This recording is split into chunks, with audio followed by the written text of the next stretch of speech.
Well, hello, and thank you for joining me for another Alex on Tech and ITY TV podcast interview. It's time to welcome Soul Enchantress back to ITY TV, a globally sought-after thought leader, author, and keynote speaker whose latest book we spoke about recently is called You Plus AI, a match made in cyber heaven for visionary, purpose-driven entrepreneurs. Hello, Soul.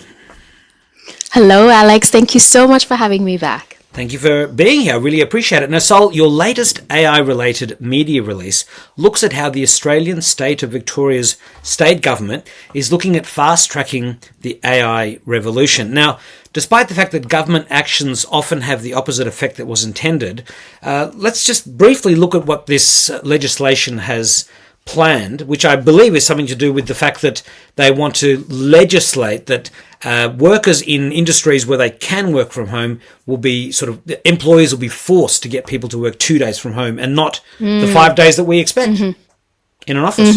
And so, so in essence, the 7-day week where 5 days, is the work week and 2 days is the stay at home weekend, will in essence, it will be a 3-day work week and 4-day holiday, which, it's not a holiday. They're supposed to work from home. But the whole point of it is that, as when we've spoken about before, even during the pandemics and things during lockdowns, where they did that, the workforce was always meant to kind of go back into work. And so this whole work from home thing is great. And there are so many positives to it. But at the end of the day, the conversation we're having today is about looking at it from the perspective of the business owners, the entrepreneurs, and the business leaders. So, business is the lifeblood of any country and any community. So how is all of this, it's helping the workforce, but how is it impacting business? And without business, a country is disabled, so to speak. So that's the way we're looking at it. So instead of, I think with everything, so far, everything's been looked at from the viewpoint of how it helps the employee, how it helps team members, how it helps the worker. But let's flip it and take a look at it from the business leader's perspective, the entrepreneur's perspective. How is that impacting their business? And what thought processes and ideas and what strategies are they looking to implement? Absolutely. And there has been concern from business leaders that the productivity that is there from people being in physical contact and sharing ideas spontaneously, it just can't be replicated online. In fact, if you're going to have somebody on a screen, how long is it going to be before you have a super intelligent AI that you can just ask the questions of and get it to do these mundane or sort of lower level tasks? In fact, just in the last week, we had ChatGPT launch GPT-5, and just as with Google and others, this whole rest of this 2025 is all going to be about agentic AI, which in a nutshell means that you can get your AI to do things for you. And if it can do things for you, then you don't need personal assistance. There's some classes of workers you don't need. So this whole AI revolution is really coming down on us fast, and it's going to be both disruptive and helpful at the same time. Yes. So a couple of things I'd like to touch on just, for anyone listening who is on the employee side of things. So they are the worker. One of the things also is that very few people, even business owners, they struggle. One of the things they struggle is to actually self-motivate themselves. Okay. So, I'm kind of a unicorn in that, which, I am just amazingly motivated and it comes from within me. So, being by myself is like just the absolute epitome of everything for me. It's a joy because you're not distracted. It is a joy. No, but it's very few people can actually do that. So from an employee perspective, very few people are actually motivated enough to do the amount of work or do not so much the hours or the even the amount of work. It's the effectiveness and the productivity goes down because when they're at home, they are distracted by other things because it's a home environment and they are going to be, let me go and get a snack. Let me put the laundry on. Let me, if they have little kids at home, let me do this. And so their productivity is not the same as if they were in the office where they are in a work environment. That's one. Number two is they're also melding home time and work time, and that in a way for those who can't motivate themselves to assign that differentiation, that's not such a great thing for your life. And the third, and like one of the biggest things, is it's not just about work. It's about a sense of purpose. And people need to have a sense of purpose. That is a huge contributor to anxiety, depression, and all of this. So all this mental stuff that, that is they're trying to alleviate by giving people time at home, it actually could backfire. Because purposeless life is actually the worst thing possible for any mental state. Absolutely. And look, I mean, one of the ways I can sum up your first point is that what people can lack, especially when they're not being held accountable in an office environment, is discipline. Because that's what it comes down to. If you have discipline, then sure, you can work from home, you can be trusted to get the job done. But in a world where people sell or buy online these mouse jigglers that have a little spinning disc inside of a little box, you put the mouse on top and it simulates the mouse movement whilst you go off and do something else, binge on your favourite show. I mean, that is just basically cheating the system. And of course, no employer wants that. People don't want, as an employer, the minimum effort, because that doesn't really, I mean, again, why not just get a robot for that? Well, that is a perfect segue into one of the main points that I make about AI and replacing human beings. And I speak about this in my speaking engagements. I speak about this in, whenever I am creating social media content, or even in my book. And that is exactly that, the mouse jiggling thing. The AI is not going to replace human beings per se. However, it will force workers and employees to be really conscientious and productive. And actually, this is what I say. Although AI will not inherently replace jobs, AI will force the workforce to be proficient, conscientious, and productive. And because in the world of AI, the modern entrepreneur can run a business that is cost-effective, productive, and profitable using AI solutions instead of human staff. So they can circumvent the staffing shortages, no problem. And that is the danger that, governments who meddle with forcing entrepreneurs and businesses to, have specific rules about if their employees can come in or not, and the workforce that thinks, oh, well, this is another 2 days for me that I can relax. And there's nothing wrong with any of that, because like the ethos of my work is to actually create a beautiful life while you relax and rejuvenate. But still, you need to create value in the world, and that's what you get paid for. And that's the whole point of business. In business, and the business owners understand this, if you don't create value in the world, then that product or service that you have is of no use, and it doesn't generate money. So the same goes for the staff. The staff is not needed to do the stuff. They are adding value to that product or service. That's why they're there. So if something else can take their place, why not? It's going to happen. I mean, as we mentioned the last time we spoke, it's not that AI is going to take your job. It's somebody who's using AI to really turbocharge what they do and use it properly who's going to take your job, because they'll be able to do the work of 2 or 3 people, because they're just so turbocharged, or they've got superpowers with AI. They can augment their whatever systems they use.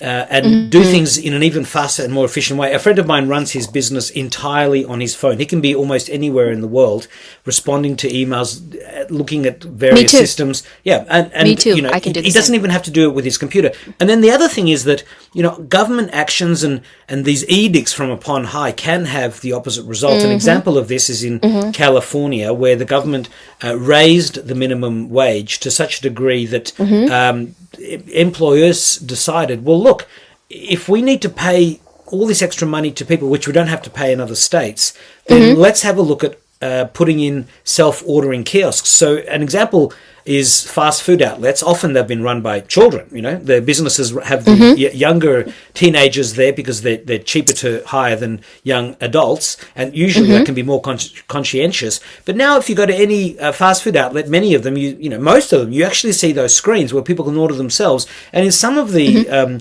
restaurants, it's like a dark restaurant. I mean, they just have an order thing. You pick up the order and you go. You never see a human at all. So this is what happens when governments try to make things happen before they're supposed to.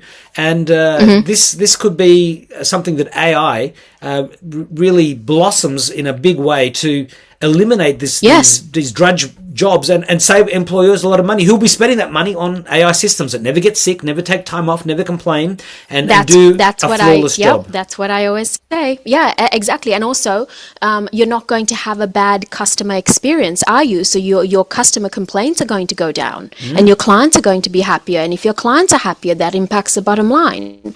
And also, the skill set is going to be way more advanced and creative.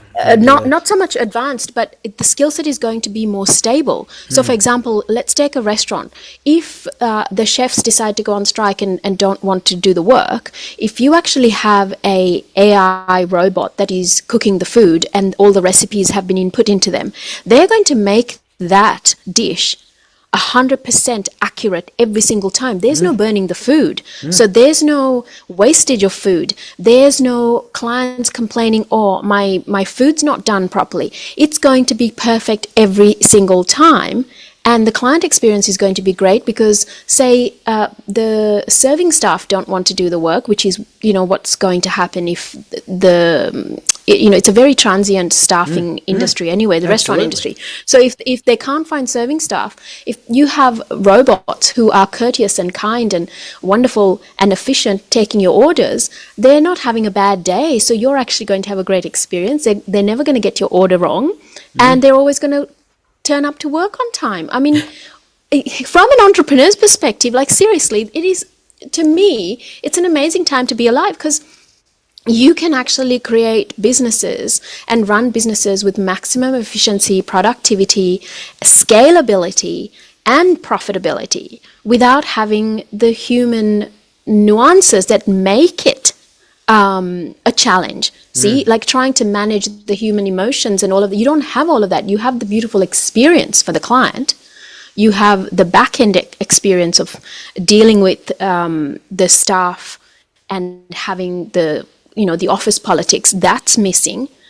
So, I mean, there's a lot of positivity to it. And I know, people are afraid of getting replaced by AI, and they should be if they keep pushing it this way, is what I'm saying. If you're not good at what you do. If you're amazing at what you do, you will never be replaced. That's correct. That's absolutely correct. I mean, we've already seen delivery robots not just in restaurants, but going down the streets of San Francisco, with a little robot that is on wheels.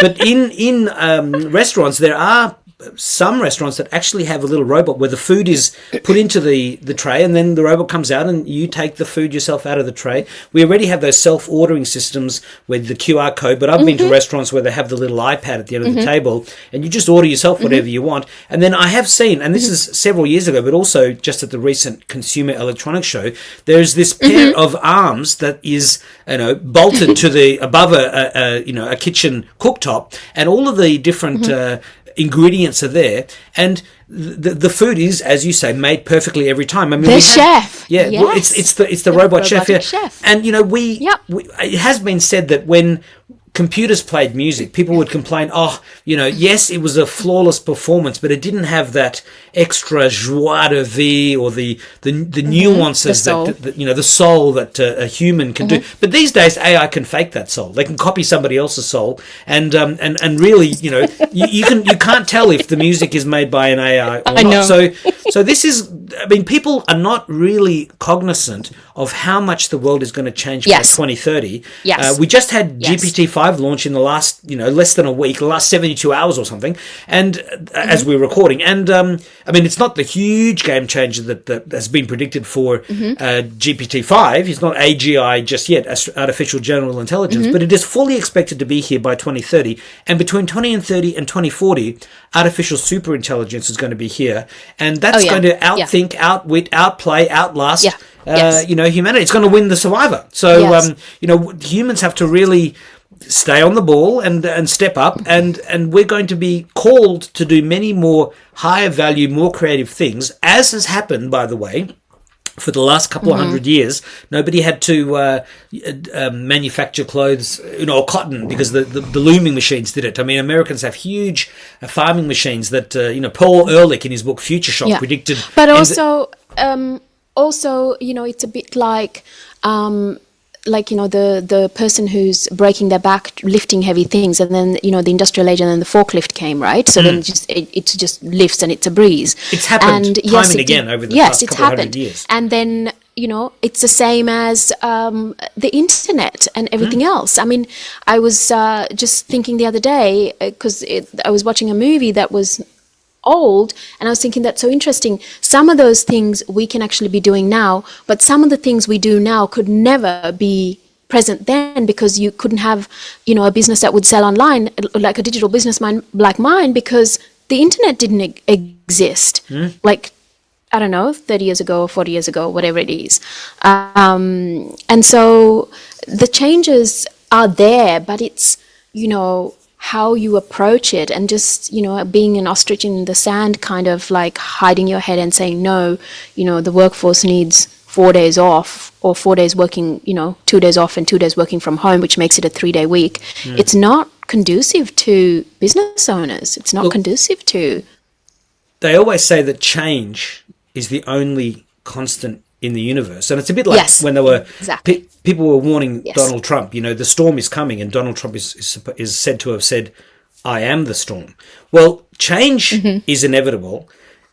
So if you don't actively and in a purposefully intentional way be the change and not fear the change, change is coming whatever happens, and you're going to get changed in a way that you won't like or appreciate unless you guide that change yourself, and you are the change. So you got to flip that on its head, and you got to embrace the change. Otherwise, the change will embrace you, and I don't know. It's just you won't like it. So this all ties beautifully into your new book, which we've spoken about, You plus AI. So I mean, of course, I recommend people go to your website, soulenchantress.com, and have a look at the book and buy it for yourself. But what are some of the little what's snippets that you can give us where people can really take advantage of AI in the right way? Sure. I mean, the book is for purpose-driven entrepreneurs. However, I've actually had just as many people who are not entrepreneurs who are buying the book, because the book speaks about it's opening your mind and your heart to kind of looking at how you can incorporate AI into your life. So whether it's in marketing, whether it's in sales, whether it's in leading a team, whatever. So even though it's written for entrepreneurs, even the person who is, say, a marketing manager and is working for someone else can actually get a lot of value out of it. And so when it comes to AI, it's not a case of, being some kind of a master at it. So it's not like you need to be a computer expert or a tech expert. It's more understanding that no matter what you do, whether it involves you having to do something related to a computer, which pretty much everyone does, whether it's sending an email or not, really, I think the message from AI is more to really get good at what you do, to get really good at the work that you do, the value you provide to your employer, the value you provide to the world, the value you provide to your community. From a worker's perspective, that's the suggestion that I would like to let them know. And then from the entrepreneur's perspective, I mean, gosh, it's like, I think for too long, entrepreneurs have been held to ransom by the workforce. And I think AI gives them that leverage to kind of get out from under that rock. So that is, I mean, AI is a hugely powerful tool that I cannot say enough about for entrepreneurs. But from the perspective of those that are not running businesses, because you need both types of people in the world, I would say get really, really good. Like start upskilling, start getting better at whatever it is that you do. Yeah. And if you don't like what you do, then go and retrain yourself and become an expert at it. You really need to be good, because if you're not good, then you can be replaced, because there's nothing in, even now, but in a few years, there'll be nothing that cannot be replaced with AI. And I mean, from the perspective of an entrepreneur, like a solution. Yeah. And interestingly, AI is something that can help you to learn AI. It can teach you about anything you want. It can be your tutor. I mean, obviously, in this case, it's great to have a guide like you've written, where you actually use AI and you're telling or giving people examples and showing them how to use the tools from a human help perspective. Themselves. Yeah, to help themselves. My work is all about empowering you. I'm not asking, I'm not going to sit there by your shoulder and hold your hand. So it's empowering you. And then, everything that I offer to do with my work is to empower you to actually be a better person, to be a better entrepreneur, to be a better human being.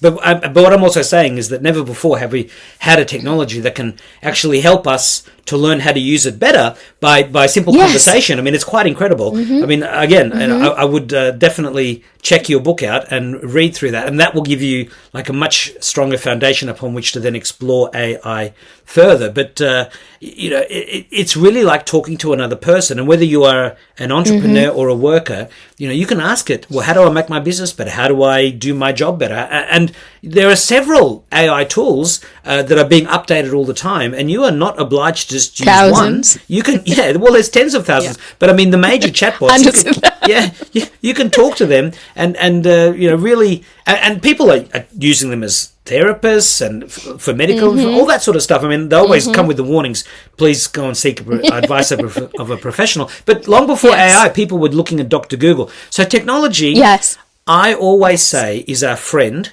and not our Terminator-like enemy. But you must still make the effort to learn about it and use it intentionally and not in a haphazard way for the best result.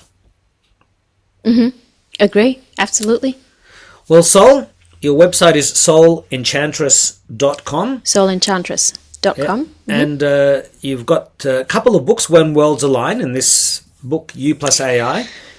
And you must have a third one coming, a trilogy, right? And there's yes, it is. It is coming out real soon, and it is absolutely amazing, and it goes really well with the other two, and that's how I've been guided to create it, so that an entrepreneur, especially entrepreneurs, but also if anyone's interested in my work, they can buy the 3 books, and it's like a foundation. The first one, When Worlds Align, it's the energetic foundation, and then it builds on that with the tech tools by when you read U Plus AI, and then the next one will actually explore the energetics of money. So it's an amazing trilogy, and it's something that I say, if it's the least thing, the smallest thing you do, give yourself a gift of the 3 books, so that you can elevate your life and business to new and dazzling heights of success. Wonderful. Well, I do say that good things come in threes, and good things must also, at this point, come to an end. So I really do thank you for taking the time today to speak with us. Thank you so much, Soul, and look forward to speaking to you again in the future. Thank you so much, Alex. Thank you. Bye-bye.